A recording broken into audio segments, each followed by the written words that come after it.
حضرت ربیع بن سلمان رحمۃ اللہ فرماتے ہیں کہ میں نفلی حج کے لیے جا رہا تھا، میرے ساتھ میرے ساتھی بھی تھے۔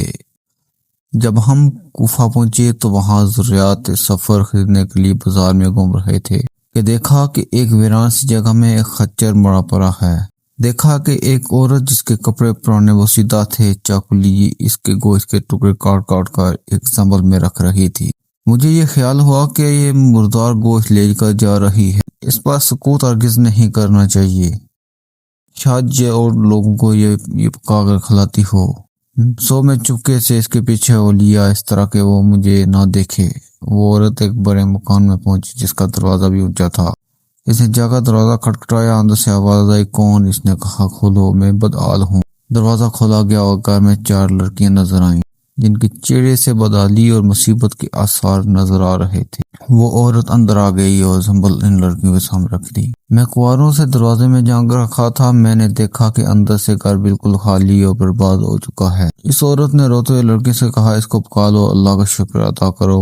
وہ لڑکیاں گوشت کاٹ کاٹ کر اس کو آگ پر بھوننے لگیں۔ مجھے بہت تکلیف ہوئی، میں نے باہر سے آواز دی، اے اللہ کی بندی، اللہ کے واسطے اس کو نہ کھا۔ وہ کہنے لگی، تو کون ہے؟ میں نے کہا، میں ایک پردیسی آدمی ہوں۔ اس نے جواب دیا، ہم سے کیا چاہتا ہے؟ 3 سال سے نہ ہمارا کوئی معین ہے نہ کوئی ہمارا مددگار، تو کیا چاہتا ہے؟ میں نے کہا، مجوسیوں کے ایک فرقے کے سوار مردار کا کھانا کسی مذہب میں جائز نہیں۔ وہ کہنے لگی، ہم خاندان نبوت کے شریف ہیں۔ ان لڑکیوں کا باپ بڑا شریف آدمی تھا، وہ اپنے ہی جیسوں میں سے انکار کرنا چاہتا، لیکن نوبت نہ آئی، اس کا انتقال ہو گیا، جو طریقہ اس نے چھوڑا وہ سب ختم ہو گیا۔ ہمیں معلوم ہے کہ مردار کھانا جائز نہیں، لیکن اسرار میں جائز ہے۔ ہمارا 4 دن کا فاقہ ہے۔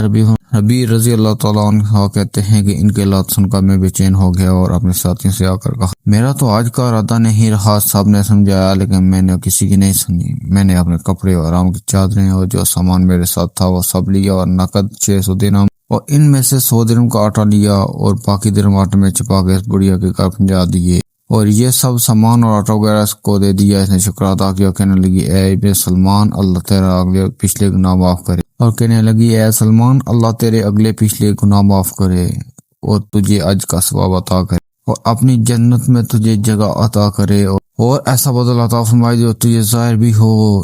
ربیع رضی اللہ تعالیٰ کہتے ہیں، آج کا قافلہ روانہ ہو گیا، میں ان کے استقبال کے لیے کوفہ ہی رکا تاکہ اپنے لیے دعا بھی کروں۔ جب حج کا قافلہ میری آنکھوں کے سامنے سے گزرا تو مجھے اپنے حج سے محروم رہ جانے اور رنج میں میری آنکھوں سے آنسو نکل گئے۔ جب میں ان سے ملا تو میں نے کہا، اے اللہ تعالیٰ تمہارا حج قبول فرمائے اور تمہارے اخراجات کا بدلہ عطا فرمائے۔ ان میں سے ایک نے کہا، یہ کیسی دعا ہے؟ میں نے کہا، اس شخص کی دعا جو دروازے تک کیا جس سے محروم رہ گیا۔ وہ کہنے لگے، بڑے تعجب کی بات ہے، اب تو بھی اس سے انکار کرتا ہے کہ تو ہمارے ساتھ عرفات کے میدان میں نہ تھا۔ تو نے تو ہمارے ساتھ رمی جمرات کی ہے، تو نے ہمارے ساتھ طواف نہیں کی۔ میں اپنے دل میں سوچنے لگا، یہ اللہ کا لطف ہے، اتنے میں میرے شہر کے حجوں کا قافلہ آ گیا۔ میں نے کہا، اللہ تمہارے سے ہی مشکور فرمائے، تمہارا حج قبول فرمائے۔ وہ کہنے لگے، تو ہمارے ساتھ عرفات میں نہیں تھا، رمی جمرات نہیں کی، تو نے ہمارے ساتھ، اب تو انکار کر رہا ہے۔ ان میں سے ایک شخص آگے بڑھا کہنے لگا، بھائی انکار کیوں کرتے ہو؟ تم ہمارے ساتھ مکہ میں نہیں تھے یا مدینہ میں نہیں تھے؟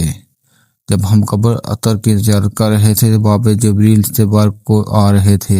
اس وقت ازدحام کی کثرت کی وجہ سے تم سے یہ تھیلی میرے پاس مان رکھی تھی جس کی مہر پر لکھا ہوا تھا، من عملنا ربی، جو ہم سے معاملہ کرتا ہے نفع کماتا ہے۔ اس نے کہا، یہ لو اپنی تھیلی واپس لو۔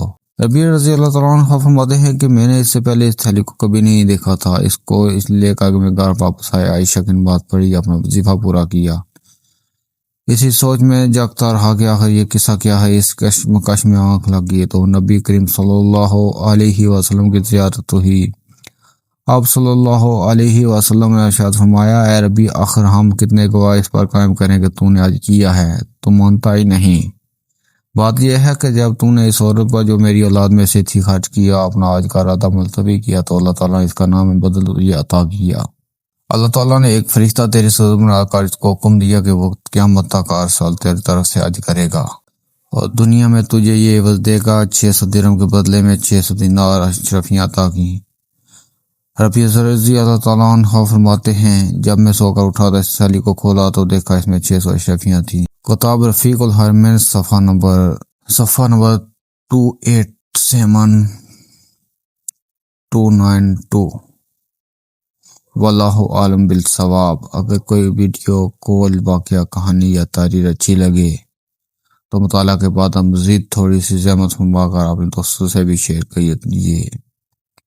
یقین کیجیے اس میں آپ کا وہ مشکل ایک لمحہ صرف ہوگا، لیکن ہو سکتا ہے ایک لمحہ کے اٹھائی تکلیف سے آپ کی شیئر کردہ تحریر ہزاروں لوگ کے ساتھ، آپ کی شیئر کردہ تاریخ ہزاروں لوگ کی